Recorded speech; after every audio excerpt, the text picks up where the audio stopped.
What's up guys, I hope you are doing well. I am Veer, welcome to stellar family. तो कैसे हो दोस्तों, मैं आशा करता हूँ शानदार तरीके से आप लोग अपनी लाइफ को एंजॉय कर रहे हो, अपनी सेहत, फैमिली और पढ़ाई का ध्यान काफी अच्छे से रख रहे हो। यार वीडियो थोड़ी सी लेट हो गई क्योंकि मॉर्निंग में थोड़ा सा कुछ अर्जेंट काम पड़ गया, जिसकी वजह से ये वीडियो थोड़ी लेट आ रही है। तो कोई नहीं, पर हाँ एक बात जरूर है, मैंने आप लोगों को बोल रखी है कि भले ही थोड़ी लेट हो जाए या कुछ भी कोई दिक्कत हो जाए पर वीडियो जरूर आएगी, ठीक है।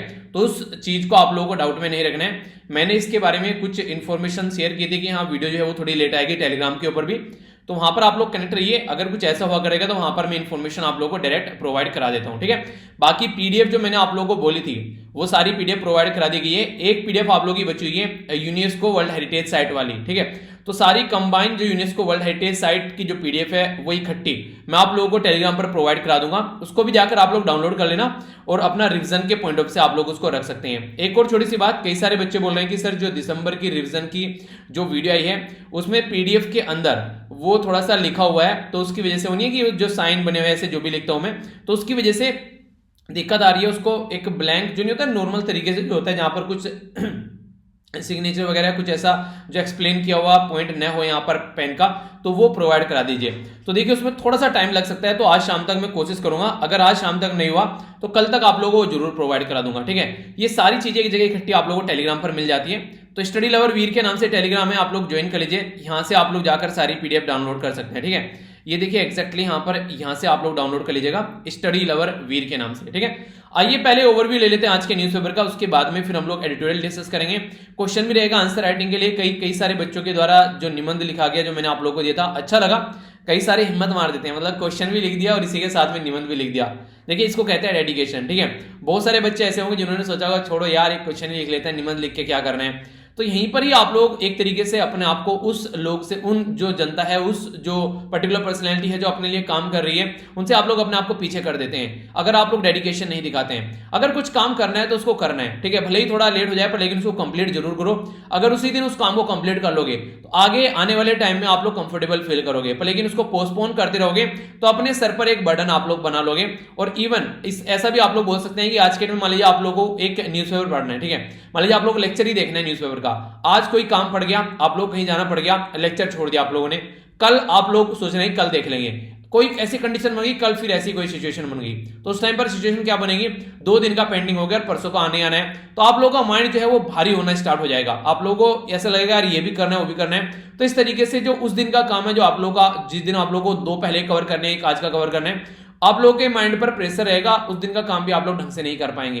तो इसलिए यही एक तरीके से इंपॉर्टेंट चीज होती है जिसको बोलते हैं डिसिप्लिन। डिसिप्लिन में रहकर काम एक बार आप लोगों ने कर लिया तो ये सारी चीजें लाइफ में नहीं आएगी और हमेशा आप लोग मोटिवेट फील करेंगे, अपना काम आप लोग टाइम से पहले निपटा लेंगे। तो डिसिप्लिन में लाइफ को लगकर जरूर चलिए, इससे आप लोग को जो भी अचीव करना है उसको अचीव करने में काफी आसानी आप लोगों को मिलेगी, आप लोगों के गोल को, ठीक है। सबसे पहले बात करते हैं कोविड-19 के केसेस के बारे में। तो काफी लार्ज स्केल पर कोविड-19 के केसेस जो हैं फिर से बढ़ने स्टार्ट हो गए हैं। तो इसी के बारे में आप लोगों को बताया। अभी फिलहाल मैंने आप लोगों को जो दिखाया था थंबनेल, उसमें कार्टून भी है।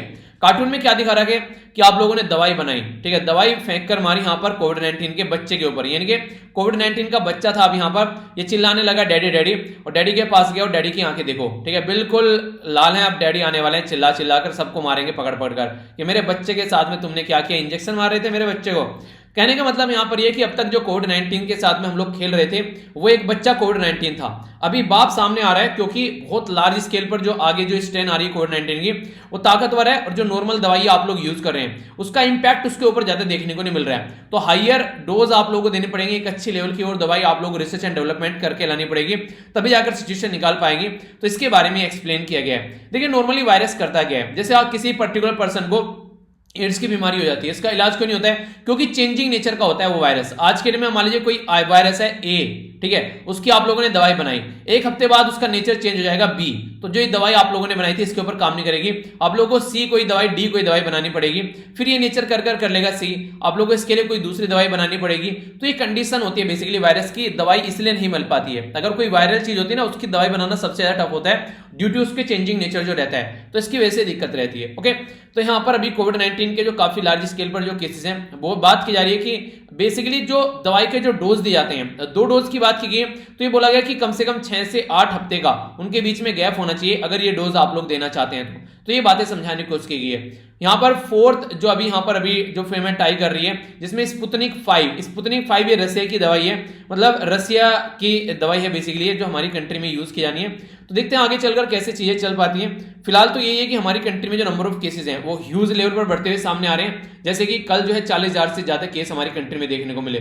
तो ये सारी चीजें हम लोग को थोड़ा सा समझनी पड़ेगी अगर रियलिटी में हम लोग चाहते हैं, तो इसके बारे में अवेयरनेस भी उसी लेवल पर होनी चाहिए, वरना आगे चलकर ये और लार्ज स्केल पर इंपैक्ट डालते हुए हम लोग को नजर आएंगे। ठीक है, तो उसी के बारे में बात की जा रही है। साइड में यहाँ पर जो ये आर्टिकल से बोला गया है, यहाँ पर जो न्यू दिल्ली है हमारी कंट्री की जो कैपिटल है, वहां पर जो एज है शराब पीने की, दारू पीने की, वो 21 कर दी है घटाकर, यानी कि ड्रिंकिंग एज जो है रिड्यूस कर दी है 21 तक, जो कि यहाँ पर पहले 25 हुआ करती थी।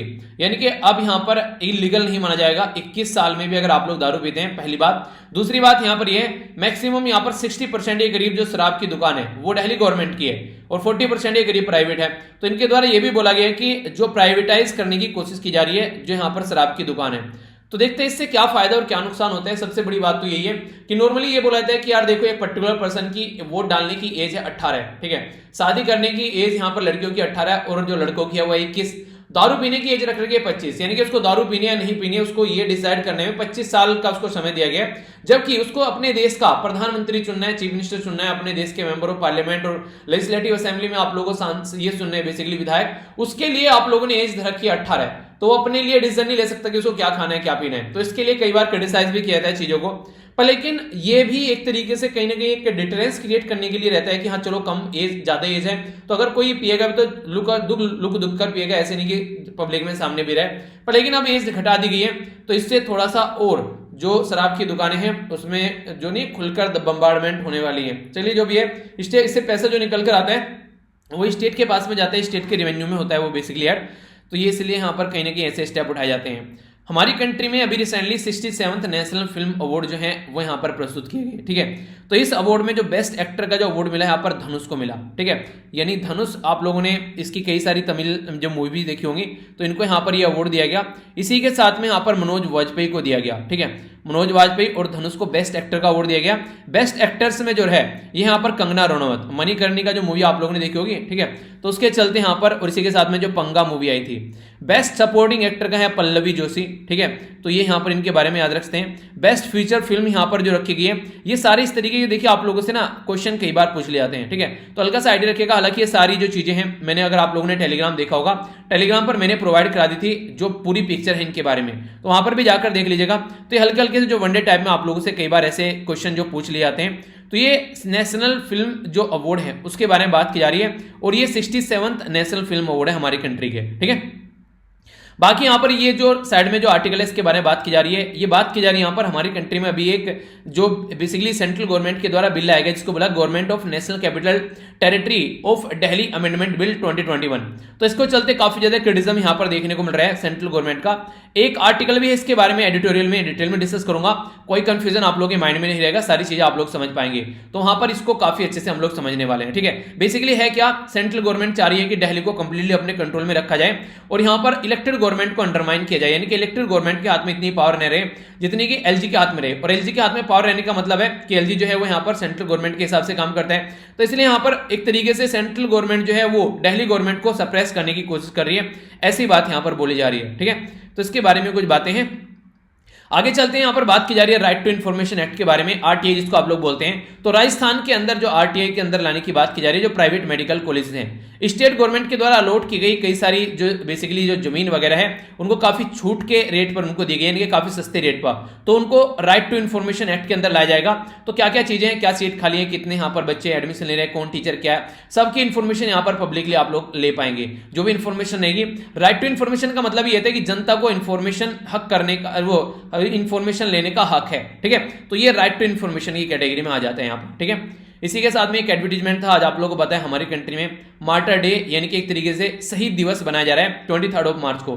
तो 3 महान पर्सनैलिटी जिनको आप लोग देखकर सैल्यूट करने का मन करता है कि कितनी छोटी एज में अपने देश के लिए एक शहादत इनके द्वारा प्राप्त की गई और अपने देश को कहीं ना कहीं आगे मोटिवेट कर गए कि देश जो है वो लड़ सके अंग्रेजों के खिलाफ और आजादी की सांस हम लोग ले सके। तो ये जो आजादी जितनी सस्ती हम लोग को आज के डेट में दिखाई दे रही है, वे बड़ी महंगी पड़ी थी यार हम लोग को। 200 साल तक हमारे ऊपर रूल किया गया, अंग्रेजों के द्वारा जब जाकर हमको ये आज़ादी मिली। पर लेकिन हम लोगों ने इसको इंपॉर्टेंस देना बंद कर रखा है आज के डेट में। जिस तरीके से आप लोगों को क्या लगता है आज के डेट में कंडीशन क्या देखने को मिल रही है, चाहे क्रिमिनल केसेस के बारे में बात कर लीजिए, चाहे अपनी डेमोक्रेटिकली इलेक्टेड गवर्नमेंट के बारे में बात कर लीजिए, बहुत सारे रूल और रेगुलेशन ऐसे हैं जो अंग्रेजों के वाले फॉलो किए जा रहे हैं अभी। तो इसके चलते कई बार ये भी देखने को मिलता है कि क्या चेंज हुआ है, क्या खोया, क्या पाया, ऐसी चीजें आप लोग बोल सकते हैं।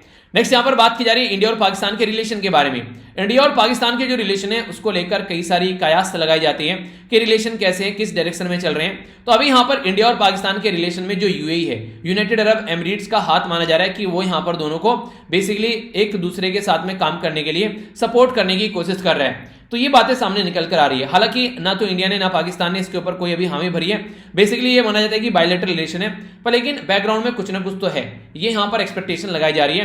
पर लेकिन हमेशा इंडिया और पाकिस्तान का ही रहा है कि कोई भी हम थर्ड पार्टी की नहीं मानेंगे, अपने हिसाब से काम करेंगे। ठीक है, इंडिया को यूएनएचआरसी जिसको बोलते हैं United nation human right council के अंदर श्रीलंका का जो रिजोल्यूशन है उसको सपोर्ट नहीं करना चाहिए। यहां पर यूएनएचआरसी को सपोर्ट करना चाहिए क्योंकि बहुत सारा ह्यूमन राइट का हनन किया गया, जो तमिलियन कम्युनिटी है उसके ऊपर काफी अत्याचार किए गए, बहुत सारे लोग आज भी यहां पर गायब हैं। तो इसके चलते यहां पर इंडिया को सपोर्ट करना चाहिए यूएनएचआरसी को, ना कि श्रीलंका को, क्योंकि यहां पर काफी बुरी कंडीशन देखने को मिली।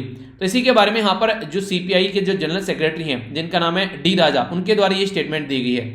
आप लोगों को क्या लगता है कि किसी पर्टिकुलर कंट्री को सपोर्ट करना चाहिए या फिर हम लोगों को जो यहाँ पर एक ऑर्गेनाइजेशन को सपोर्ट करना चाहिए? क्योंकि कल को यहाँ पर हमारा पड़ोसी देश जो है वो से उल्टी सीधी हरकतें कर सकता है चाइना के साथ में जाकर एंड वो, पर लेकिन दूसरी साइड में ये भी है कि इंसानों के साथ में जो हरकतें उसके द्वारा की गई है उसके सपोर्ट में अगर हम लोग हैं तो एक तरीके से मानवता के खिलाफ हम लोग जा रहे हैं। ये बिल्कुल ऐसे ऐसे म्यांमार वाला इशू है। म्यांमार वाले इशू में भी यही आप लोगों को देखने को मिल रहा है कि इंडिया साइलेंट है, पड़ोसी देश में इतनी सारी हरकतें हो रही हैं। बहुत प्यारा आर्टिकल है, उसके बारे में भी हम लोग समझेंगे।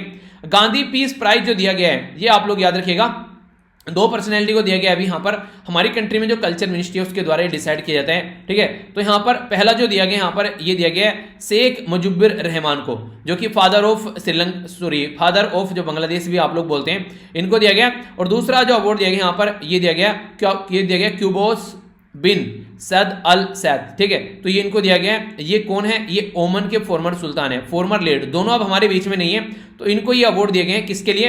ये गांधी पीस दिए गए 20 और 19 के लिए। 20 के लिए दिया गया बांग्लादेश के लिए और ओमन के लिए दिया गया 19 के लिए। तो ये दोनों अवार्ड आप लोगों से कई बार एग्जाम में पूछ ले जाते हैं। हमारी कंट्री में जो कल्चर मिनिस्ट्री है उसके द्वारा यहाँ पर ये अवार्ड दिए गए हैं। तो यहाँ पर इसके चलते इसके बारे में याद रखिएगा।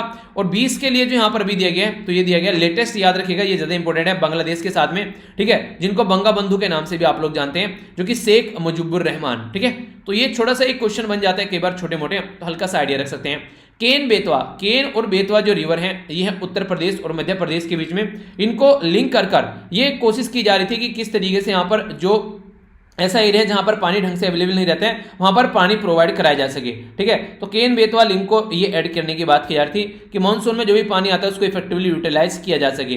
पर लेकिन इसके चलते जैसे कि यहाँ पर नेशनल जो बोर्ड है फॉर वाइल्ड लाइफ, उसके चलते भी चीज देखने को मिली। यहाँ पर पन्ना टाइगर रिजर्व भी है, तो कई सारे ऐसे एरिया में प्रोजेक्ट का इंपैक्ट पड़ रहा था, तो उसको कैसे लेकर चलना है तो उसकी वजह से न्यूज में है। तो केन बेतवा इंटरलिंक जो है आप लोग समझिएगा उत्तर प्रदेश और मध्य प्रदेश के बीच में। इसी के साथ में यहाँ पर एक क्वेश्चन बन जाएगा कि केन कौन से राज्य में है और बेतवा कौन से राज्य में है। ये क्वेश्चन आप लोगों को जाकर सर्च करना है, आप लोगों के लिए होमवर्क है ये। और जो होमवर्क देता हूं उसको जरूर देखा कीजिए आप लोग, क्योंकि कई सारी चीजें आप लोगों को नहीं जानने को मिलेगी।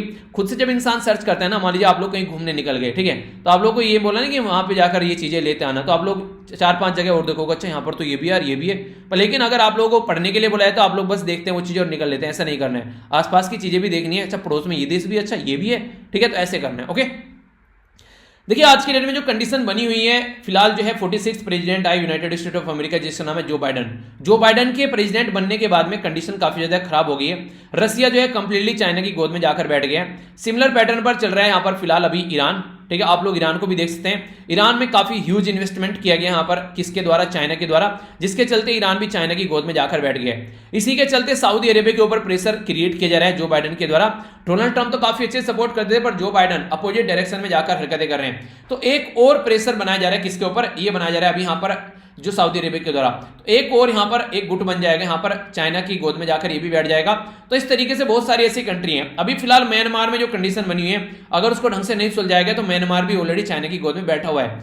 तो इससे क्या ये एक तरीके से चीजें देखने को मिलती है। तो कहीं ना कहीं जो कंडीशन ये है कि हम लोग को चीजों को समझना पड़ेगा कि अगर किसी कंट्री को इतना प्रेशर डाला जाता है, G8 कंट्री में से रशिया को निकाला गया तो G7 रह गई, उसी दिन से रशिया जो है कंप्लीटली डिपेंडेंट हो गया चाइना के ऊपर।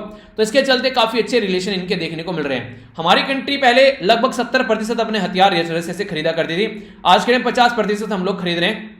मॉर्निंग में ही मैंने आप लोगों को बताया था। ये तो इसके चलते कंडीशन ये बन गई है, अगर आप लोग समझिएगा कि हमारी कंट्री जो है वो भी यहां पर कहीं ना कहीं एक तरीके से सदमे में आ रही है जब यहां पर रशिया और चाइना के रिलेशन अच्छे हो रहे हैं। तो हमारे लिए सोचने वाली बात हो जाती है। तो इसके बारे में कुछ इंफॉर्मेशन है जो आप लोग याद रख सकते हैं। हमारी कंट्री सबसे ज्यादा हथियार किससे खरीद रही है? रशिया से। दूसरे नंबर पर यह है फ्रांस, तीसरे नंबर पर है इजराइल, चौथे नंबर पर कौन है ये आप लोग बताइए। ठीक है, आगे चलते हैं। यूएसए का डेटा ये बताता है कि जो एस्ट्राजेनेका जो वैक्सीन है वो बोला जा रहा है कि हर एक एज के लिए इफेक्टिव है। ऐसा नहीं है कि आप लोग यहां पर मना कर सकते हैं इस एज को देनी है इसको नहीं देनी है। तो 79% इसकी इफेक्टिवनेस देखी जा रही है। तो यहां पर ये दवाई जो है ये फायदा पहुंचाने वाली है। तो यूएसए का जो ड्रग एंड जो एडमिनिस्ट्रेशन है, ठीक है, फूड ड्रग एंड एडमिनिस्ट्रेशन, उसके द्वारा यहां पर ये कुछ बातें बोली गई हैं। तो देखिए दवाई जो है वो खासकर अभी पब्लिक में आ रही है। अब देखने वाली बात यह है कि कितने अच्छे से हम लोग उसको यूटिलाइज कर पाते हैं। ठीक है, आज का जो आप लोगों का मैप बेस्ड क्वेश्चन है न्यू कैलेडोनिया, जाकर इसको मैप में नहीं हारेगा कहां पर ये लोकेटेड है। बेसिक ये क्वेश्चन जो न्यूज में किस लिए है, यहां पर अभी कई सारी आप लोगों को रिपोर्ट देखने को मिली। तो जो मोस्ट पोल्यूटेड सिटी में हमारी कंट्री की सिटी आप लोगों को देखने को मिली।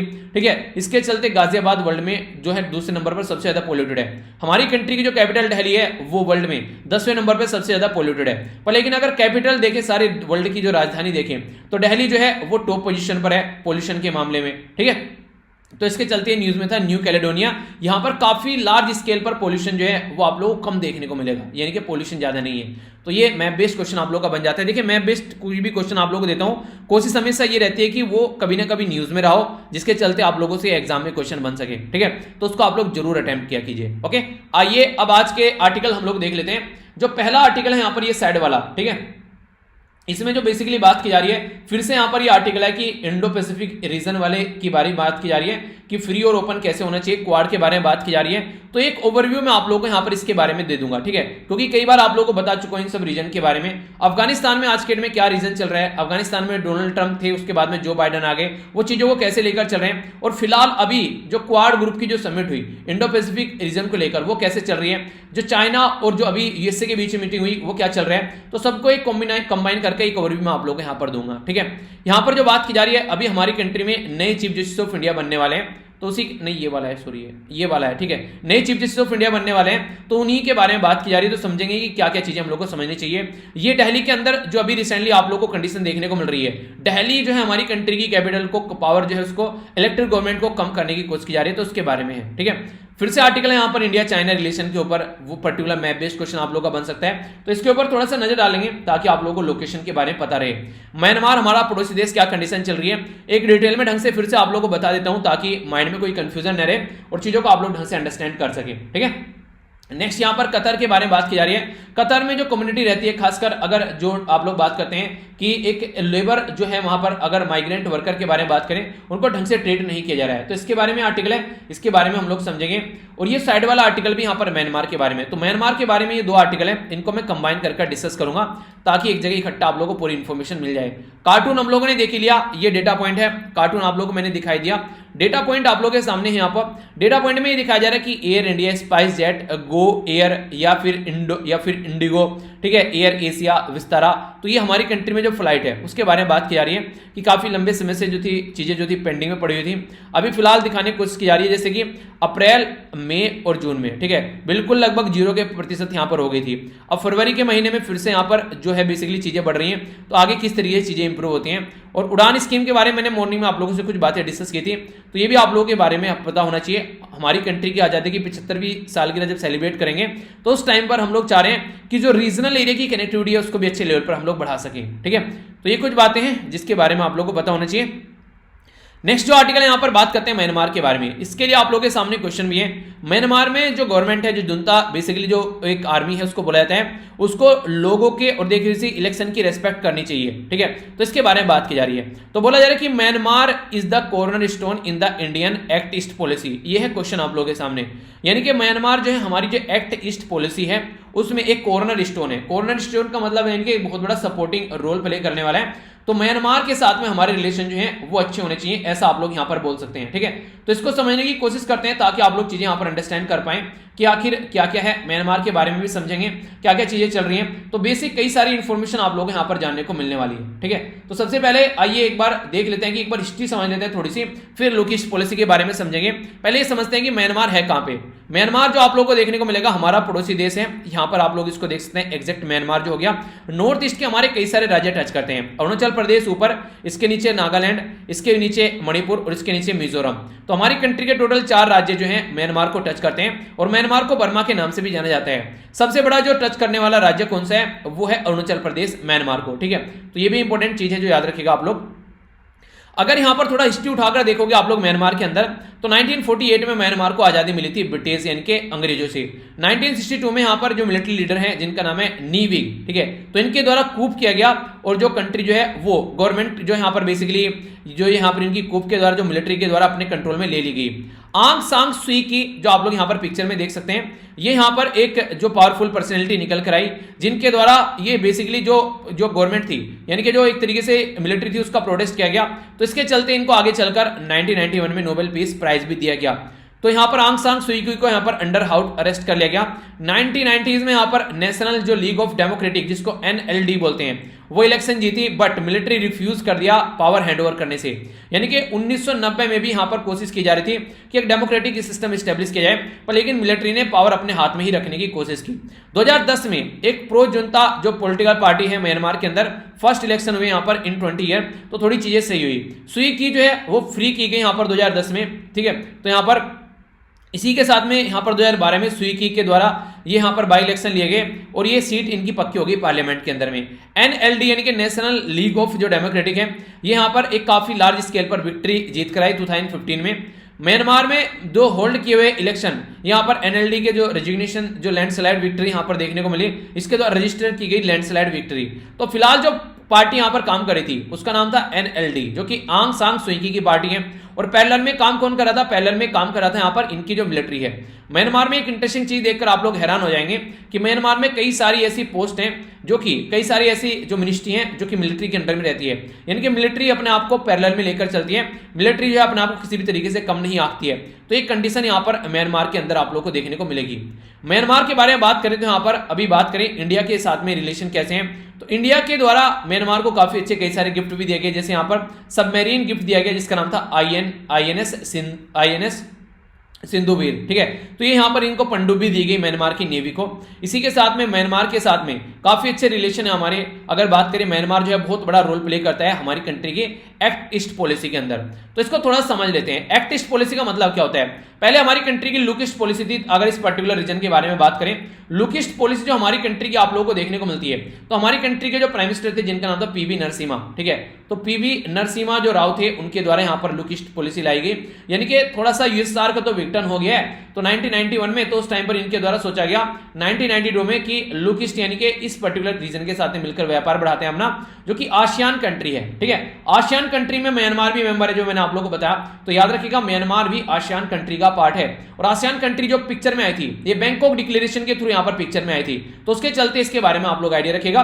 क्योंकि आसियान जो है ये इसमें 10 टोटल मेंबर हैं, जिसमें इंडोनेशिया, मलेशिया, फिलीपीन और सिंगापुर और जो थाईलैंड आप लोगों को देखने को मिलेगा। इसी के साथ में यहां पर जो ब्रुनई 1984 में ऐड हुआ था, वियतनाम 1995 में, लाओस और म्यांमार 1997 में। याद रखिएगा आसियान के जो मेंबर है लाओस और म्यांमार ये 1997 में ऐड हुए थे और फिर बाद में कंबोडिया 1999 में। तो 10 मेंबर हैं, तब से इसमें कोई अपग्रेडेशन देखने को नहीं मिला है, ये मिलकर काम कर रहे हैं। तो म्यांमार इंपॉर्टेंट हो गया, तो म्यांमार यहां पर आसियान का पार्ट है। और खासकर अगर आप लोग चाहते हैं इस एरिया के लिए काम करना तो आप लोग यहां पर अंडरस्टैंड कर सकते हैं। तो इस एरिया से गेटवे हो गया हमारी कंट्री के लिए। यानी कि अगर हम लोग चाहते हैं कि इस पर्टिकुलर रीजन में जाना है हम लोग को व्यापार करने, तो म्यांमार के होते हुए थ्रू जाना पड़ेगा।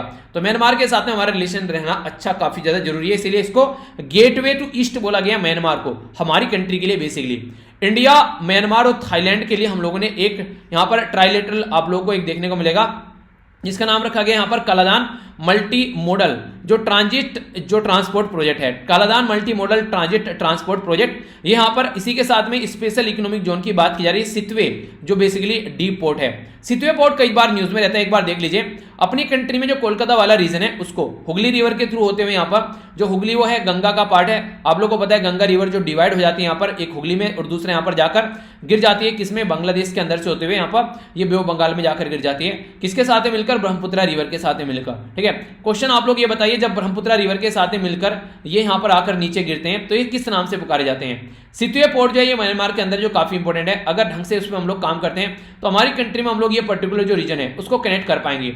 यानी कि हम लोग को ये चीज थोड़ी समझनी चाहिए कि इंपॉर्टेंस है काफी ज्यादा हमारे लिए। अगर म्यांमार की बात करें तो म्यांमार को हम लोग इग्नोर नहीं कर सकते, खासकर अगर कल को चाइना के साथ में कोई झड़प होती है तो यहां से अगर रास्ता कट जाता है तो म्यांमार के थ्रू हम लोग नॉर्थ ईस्ट के साथ में कनेक्ट रह सकते हैं। तो इसलिए कई एंगल से हम लोग म्यांमार को देखकर चलते हैं।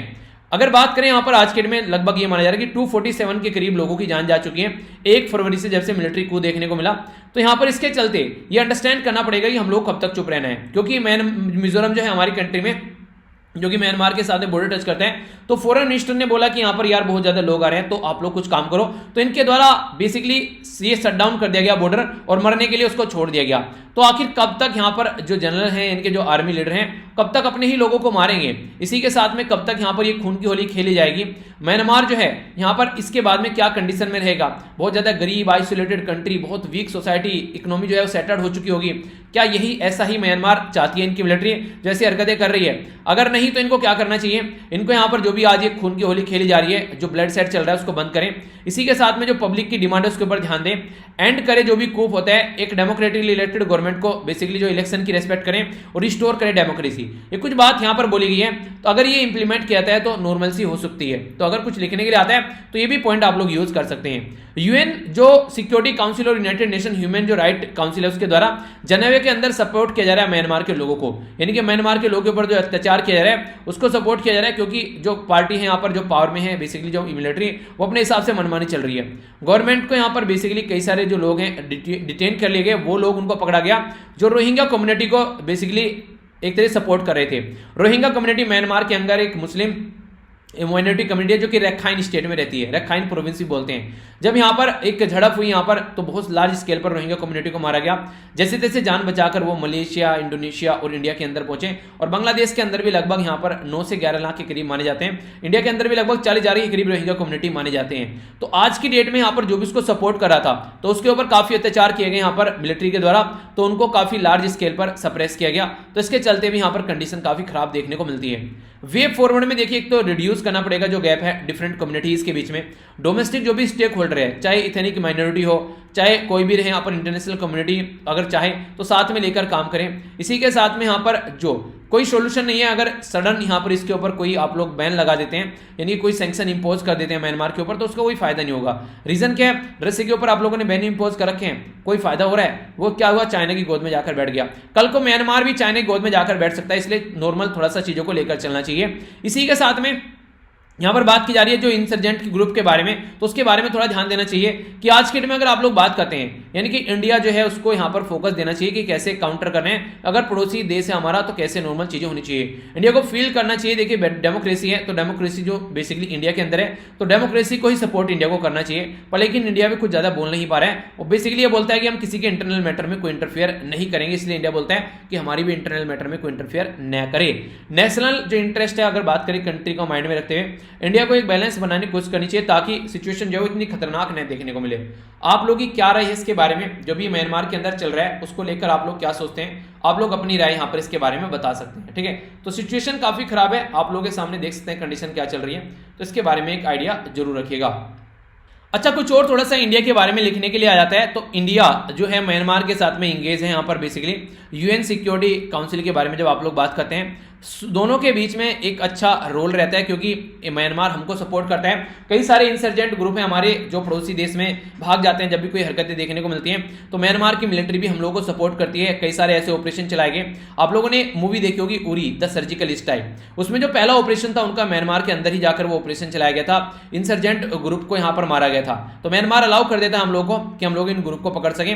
इसी के साथ में इंडिया म्यांमार की जो टाई है यहाँ पर, ठीक है, people to people contact, defence related और सारी चीजें देखने को मिलती है। मिलती है। वैक्सीन के टाइम पर भी म्यांमार को काफी ह्यूज सपोर्ट हमारे द्वारा प्रोवाइड कराएगी, तो वैक्सीन डिप्लोमेसी भी काफी बड़ा रोल प्ले प्रेजेंटली अभी कर रही है। ठीक है, तो ये इसके बारे में हल्का सा आइडिया आप लोग रख सकते हैं।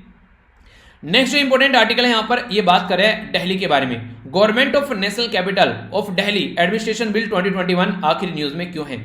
तो ये मैंने आप लोगों को पहले बताया था, फिर से एक बार आप लोगों को ओवरव्यू दूंगा ताकि आप लोग अंडरस्टैंड कर सकें। पहले कुछ बेसिक इंफॉर्मेशन समझते हैं। हमारी कंट्री में पार्लियामेंट्री डेमोक्रेसी है, पार्लियामेंट के हाथ में काफी ज्यादा पावर है। वहां पर इलेक्टेड मेंबर ऑफ जो हमारे मेंबर ऑफ जो पार्लियामेंट है यानी कि जो सांसद हैं वो यहाँ पर जाते हैं, हमारे लिए रूल और रेगुलेशन बनाते हैं, तो तब चीजें आगे बढ़ती हैं। बेसिक स्ट्रक्चर जो है हमारी कंट्री में इंडियन कॉन्स्टिट्यूशन का फॉलो किया जाता है, उसका बेसिक पार्ट है, उसके बेस पर हमारी कंट्री में पूरी प्रक्रिया चलती है।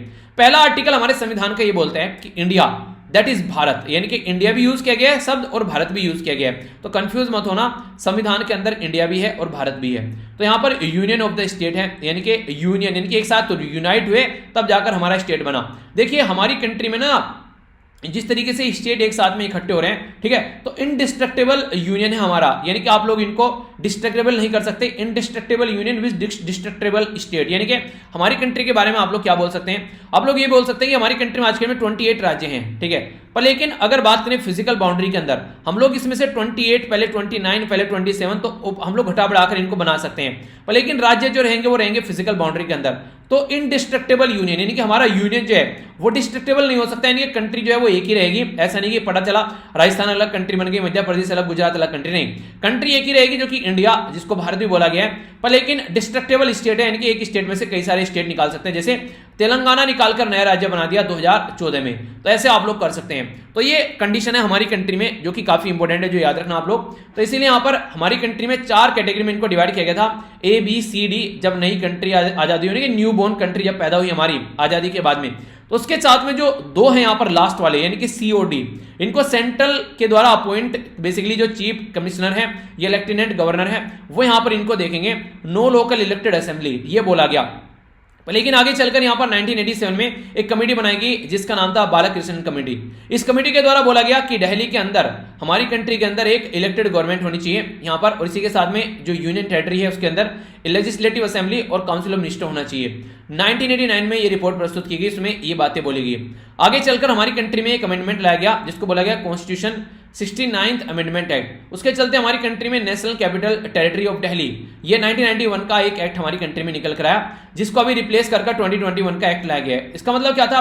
देखिए जहां पर भी यहां पर गवर्नमेंट लिखा हुआ है, यहां पर गवर्नमेंट लिखा होता है, इसका मतलब बोला गया इलेक्टेड गवर्नमेंट, ठीक है। पर लेकिन फिलहाल सेंट्रल गवर्नमेंट जो बोल रही है, ये जो गवर्नमेंट है इलेक्टेड गवर्नमेंट नहीं है, ये जो गवर्नमेंट है यहाँ पर LG है, यानी कि लेफ्टिनेंट गवर्नर है। रीजन क्या है? लेफ्टिनेंट गवर्नर है क्योंकि यूनियन टेरिटरी जो यूनियन की टेरिटरी होती है सेंट्रल गवर्नमेंट के अंडर में काम करती है, तो इसलिए यहाँ पर ये शब्द इनके द्वारा यूज किए जा रहे हैं, जिसकी वजह से बार बार न्यूज में आता है, ठीक है। तो बेसिक कुछ आप लोगों को इसके बारे में पता होना चाहिए, क्योंकि कंडीशन क्या है? कंडीशन यही है कि हमारे संविधान में अगर बात करें तो यहाँ पर बेसिकली देखिए, अगर इलेक्टेड कोई गवर्नमेंट होती है तो उसका बेसिक पर्पज ये होता है कि अगर वहां पर कोई LG है, चाहे कोई भी क्यों ना हो, इलेक्टेड गवर्नमेंट के हिसाब से काम करे। पर लेकिन अभी फिलहाल जो है अपोजिट कंडीशन देखने को मिल रही है। अगर बात करें यहाँ पर जो बेंच है 2018 में, उसके द्वारा जो हमारे कंट्री में जो संविधान के उसके सुप्रीम कोर्ट के अंदर जब केस पहुंचा, तो उन्होंने बोला कि जो भी यहाँ पर भी फिलहाल जो हमारी कंट्री में गवर्नमेंट है, तो गवर्नमेंट जो है उसके बारे में आप लोग ऐसा लेकर चलना है कि यहां पर इलेक्टेड गवर्नमेंट को प्रेफरेंस देना है, ना कि अपॉइंटेड जो LG है उसको प्रेफरेंस देना है। तो इसके बारे में बात की गई कि हमारी कंट्री में जो स्टेट लेजिस्लेटिव है, या फिर जो आज के में बात करें जो बेसिकली स्टेट लिस्ट या फिर सेंटर की जो कॉन्करेंट लिस्ट है, उसमें यहाँ पर ये लो बना सकते हैं। और जो LG है उसको यहाँ पर एड एंड एडवाइस से काम करना पड़ेगा। किसकी? वो एड एंड एडवाइस आप लोगों के सामने रहेगी। किसकी एड एंड एडवाइस रहेगी? यहाँ पर जो काउंसिल ऑफ मिनिस्टर वगैरह है, ठीक है। पेन में क्या हो जा रहा है, ये सुबह भी हुआ था, ये चक्कर के चल रहा है।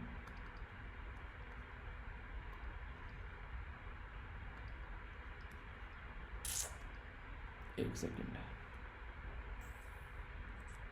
हो गया स्टार्ट, ठीक है। तो यहां पर आप लोगों को ये देखने को मिलेगा कि देखिए एक तरीके से अगर कुछ मैटर ऐसे लगते हैं दोनों के बीच में कॉन्फ्लिक्ट हो जाता है, तो कुछ मैटर ऐसे हैं जो LG जो है वो प्रेफर कर सकता है किसको? वो यहाँ पर प्रेसिडेंट को, यानी कि सेंट्रल गवर्नमेंट को। पर लेकिन ये नहीं कि सारे मैटर प्रेफर करेगा, हर एक मैटर लेकर बैठ के जाकर प्रेसिडेंट की गोद में, तो ऐसा LG नहीं करेगा, ठीक है। तो LG क्या करेगा? LG एक नॉर्मल तरीके से यहाँ पर एक बैलेंस बनाकर चलेगा। पर लेकिन ऐसा अभी देखने को रिसेंटली कुछ मिला नहीं। पर लेकिन जैसे ही कोड आया, दिल्ली की जो गवर्नमेंट थी उसके द्वारा भी हद कर दी गई, LG को कंप्लीटली इग्नोर मारने लगे जैसे ये डिसीजन आया। तो इसलिए दोनों के बीच में रस्साकशी चल रही है। तो दोनों में से कोई भी दूध का धुला नहीं था, दोनों की प्रॉब्लम थी जिसके चलते कंडीशन देखने को मिली। पर लेकिन अब जो कंडीशन निकल कर आ रही है वो बड़ी खतरनाक है। यहां पर ये बोला जा रहा है कि जहां जहां पर भी गवर्नमेंट शब्द यूज किया गया है उस गवर्नमेंट का मतलब है हमारी कंट्री में जो बेसिकली एलजी, यानी कि एलजी होगा दिल्ली के अंदर, वो यहां पर देखने को मिलेगा। तो इसके चलते काफी ज्यादा चीजों को क्रिटिसाइज किया जा रहा है। ठीक है, तो यहां पर देखते हैं क्या कंडीशन बनती है। अगर एलजी को बोला जाएगा कि गवर्नमेंट एलजी है, एलजी के नाम पर ही सारे काम होंगे, तो सारा पावर जो है वो किसके हाथ में जाएगा? सेंट्रल गवर्नमेंट के हाथ में चला जाएगा। अब देखने वाली बात यह कि कितना बैलेंस हम लोग यहां पर इसको लेकर बना पाते हैं, जिसकी वजह से काफी ज्यादा क्रिटिसिज्म इसका किया जा रहा है। ठीक है, तो ये कुछ बेसिक चीजें हैं। आगे बढ़ते हैं। आगे जो बात की जा रही है, हमारी कंट्री में नए अभी चीफ जस्टिस बनने वाले हैं। ये हैं हमारी कंट्री के नए चीफ जस्टिस और कभी यहां पर पावर में आने वाले हैं। ये 24 अप्रैल 2021 को पावर में आने वाले हैं। ये देखो कितनी इंपॉर्टेंट डे है 24 अप्रैल। ठीक है 24 अप्रैल को ये पावर में आने वाले हैं। तो यहां पर 24 अप्रैल को ये पावर में आएंगे, जिनका नाम है एन वी रमन्ना। ठीक है, तो 48वें चीफ जस्टिस ऑफ इंडिया बनेंगे हमारी कंट्री के। ये तो 48वें चीफ जस्टिस ऑफ इंडिया यानी कि जो S.A. बोबडे साहब जो हैं वो 47वें हैं। ठीक है, तो इसके बारे में याद रखिएगा। 48वें जो चीफ जस्टिस ऑफ इंडिया बनने वाले हैं उनके ऊपर कई सारे आरोप चल रहे हैं। आंध्र प्रदेश में फिलहाल जो गवर्नमेंट है वो इनकी है और ये पहले यहाँ पर गवर्नमेंट हुआ करती थी। तो जब इनकी गवर्नमेंट थी यहाँ पर, तो उस टाइम पर यहाँ पर जो जज थे ये थे यहाँ पर इनके द्वारा कई सारे ऐसे केस थे, इनके साथ में मिलकर काम किया गया। कई सारी जो जमीन थी यहाँ पर ये खरीदी गई। कई सारी जमीन बोल जाते हैं, इनके यार दोस्त रिश्तेदार भी उस जमीन का पार्ट है। अब ये भाई साहब जैसे ही चीफ मिनिस्टर बने, इन्होंने इनका जो काला चिट्ठा था वो खोलना स्टार्ट कर दिया। तो जैसे ही काला चिट्ठा खोलना स्टार्ट कर दिया, अब ये सुप्रीम कोर्ट में बैठे हुए हैं, तो यहाँ पर इन्होंने अपने आप को कोशिश किया कि उन केस में अपने आप को इंक्लूड करें, ताकि अपोजिट में यहाँ पर ऐसा ना हो, कंडीशन खराब हो जाए। ठीक है, यानी कि ऐसा ना हो कि कोई यहाँ पर पत्ता कट जाए। तो सिचुएशन ये थी कि इन्होंने इनको सपोर्ट किया दबाकर, जो पहले चीफ मिनिस्टर थे, फॉर्मर चीफ मिनिस्टर थे, और इनके खिलाफ कुछ करप्शन के चार्जेस चल रहे थे, उनको फास्ट ट्रैक कर दिया ताकि इनको जल्दी से जल्दी इनको कटघरे में डालकर खड़ा किया जा सके, सप्रेस किया जा सके। तो उसी के चलते अभी यहां पर जब ये जज बन जाएंगे तो फिर इनके हाथ में पूरी पावर होगी मास्टर ऑफ द रोस्टर, यानी कि किस केस को किसको देना है, किस केस को अपने पास रखना है, सारी पावर इनके हाथ में होगी वो। तो अब आने वाले टाइम में यहां पर काफी बुरी कंडीशन देखने को मिल सकती है कि एक वो इंसान जो किसी पर्टिकुलर केस में एक्यूज्ड है वही यहां पर उसको डिसाइड करेगा कि उस केस का क्या होना है। यानी कि जो बेसिकली किसी के ऊपर आरोप लगाए गए हैं, तो नेचुरल जस्टिस का कॉन्सेप्ट यहां पर देखने को नहीं मिलेगा। नेचुरल जस्टिस का कॉन्सेप्ट क्या बोलते हैं कि एक तो बिना सुने आप लोगों को किसी को सजा नहीं सुनानी, यानी कि उसकी भी सुननी है बात आप लोगों की, वो क्या बोल रहा है, क्या उसको बीत रही है, उसकी भी बात आप लोगों को सुननी है, पहला। दूसरी बात यहां पर यह कि आप लोगों के लिए जो काफी इंपॉर्टेंट है कि जो भी डिसीजन आप लोगों को देना है यहां पर, वो इंसान डिसीजन नहीं देगा, वो इंसान जज नहीं होगा जो खुद उस मैटर में संलिप्त है। तो एक तरीके से नेचुरल जस्टिस की बात यहां पर की जाती है। ठीक है, तो ये बातें आप लोगों को देखने को मिलेगी। तो फिलहाल जो है चीफ जस्टिस बनने वाले हैं एन.वी. रमन्ना साहब जो हैं NVR, तो ये आज की डेट में कई सारे केस में संलिप्त हैं। तो आगे यही डिसाइड करेंगे उन केस का क्या होना है। तो ये काफी ज्यादा एक कंडीशन हो सकती है। ये बिल्कुल ऐसे हो गया कि आप लोग यूपीएससी की तैयारी करने स्टार्ट कर दें और आप लोगों के साथ में उससे पहले किसी ने कोई लड़ाई की हो, तो आप लोग बोले एक बार बन जाने दो IAS IPS, तब देखता हूं तुमको आगे। ठीक है, तो वो पावर जो है आप लोगों की पर्सनल गेन के लिए नहीं, पर्सनली आप लोग उसका फायदा उठाएंगे। वो पावर आप लोगों को दी गई है ताकि सोसाइटी के वेलफेयर के लिए कुछ कर सके। तो अब यहां पर ये कितना चीजें देखने को मिलेगी, तो देखने वाली बात होगी। काफी टाइट यहां पर ये काम बेसिकली रहने वाला है। तो जस्टिस रमन्ना एज्यूम करेंगे ऑफिस, तो उसी के चलते यहां पर जो सीरियस एलिगेशन लगा रखी है उनके खिलाफ, तो कैसे यहां पर एक कॉन्स्टिट्यूशन की हायर अथॉरिटी पर ये बैठकर डिसीजन दे पाएंगे, तो ये देखने वाली बात होगी। आंध्र प्रदेश के जो चीफ मिनिस्टर है YS जगनमोहन रेड्डी साहब, ठीक है, जिनके ऊपर कई सारे करप्शन के चार्ज भी लगे हैं, जो कि आज के में प्रेजेंट जो चीफ मिनिस्टर हैं ये जगनमोहन रेड्डी और ये चंद्रबाबू नायडू।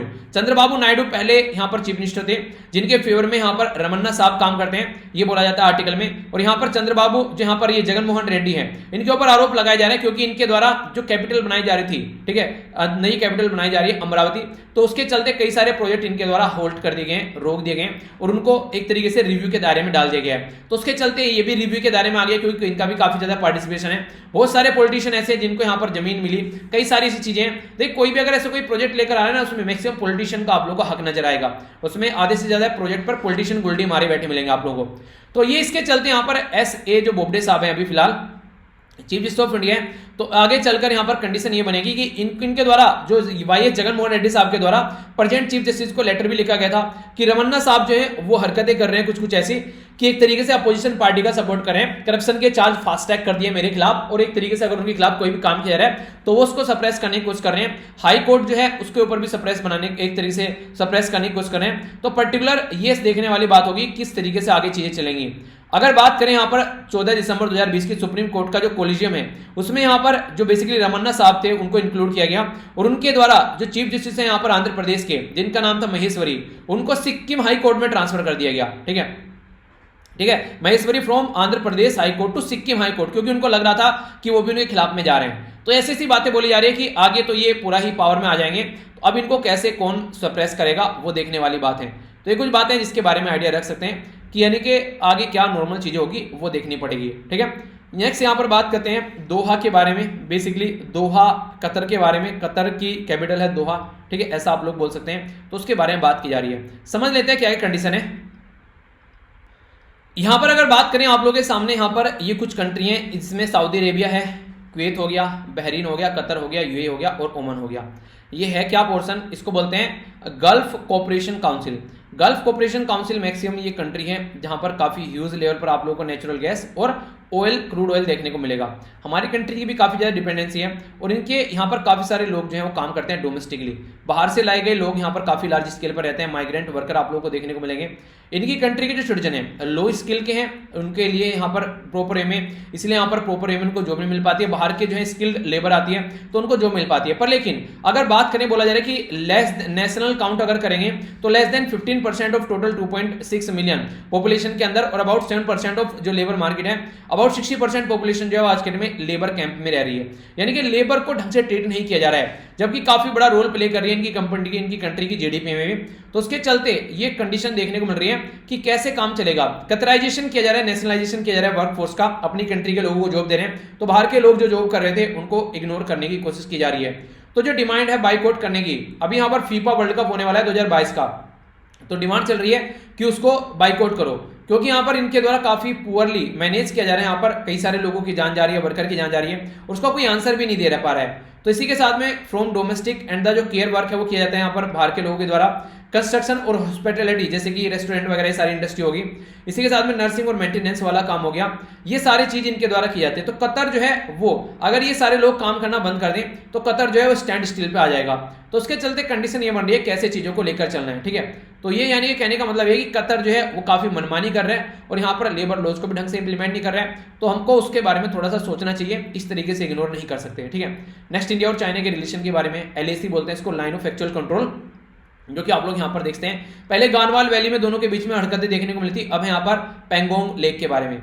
तो पेंगोंग जो लेक है यहाँ पर, ये जो बेसिकली अभी यहाँ पर झड़प थी वो कम हुई, तो इसके चलते अभी यहाँ पर शांति बनाए रखने की कोशिश की जा रही है। तो इंडिया जो है नेगोशिएट कर रहे हैं यहाँ पर किस तरीके से आगे चीजों को लेकर चलना है। बॉर्डर में जहां डिसएग्रीमेंट है पेंगोंग लेक पर, खासकर इंडिया और चाइना के बीच में कैसे बैलेंस बनाना है, तो ये काफी लार्ज लंबे समय से चीजें चल रही हैं। बाकी आगे आने वाले टाइम में कैसे नॉर्मल होती है चीजें तो देखने को मिलेगा, क्योंकि काफी लंबे समय तक अभी झड़प भी दोनों के बीच में बनी रही, तो उसके चलते भी यहाँ पर ये न्यूज में था। ठीक है, मैंने आप लोगों से यहाँ पर एक क्वेश्चन पूछा था जो थे यहाँ पर माउंट सिनबुंग के बारे में। ठीक है, तो ये आप लोग यहाँ पर देख सकते हैं, बेसिकली इसको जूम करके यहाँ पर देख लेते हैं एग्जैक्ट लोकेशन। ठीक है, ये देखिए यहाँ पर ये इस तरीके से आप लोगों को देखने को मिलेगा। ओके, तो यहाँ पर अगर इसको आप लोग जूम आउट करेंगे तो ये एग्जैक्ट लोकेशन आप लोग देख पाएंगे।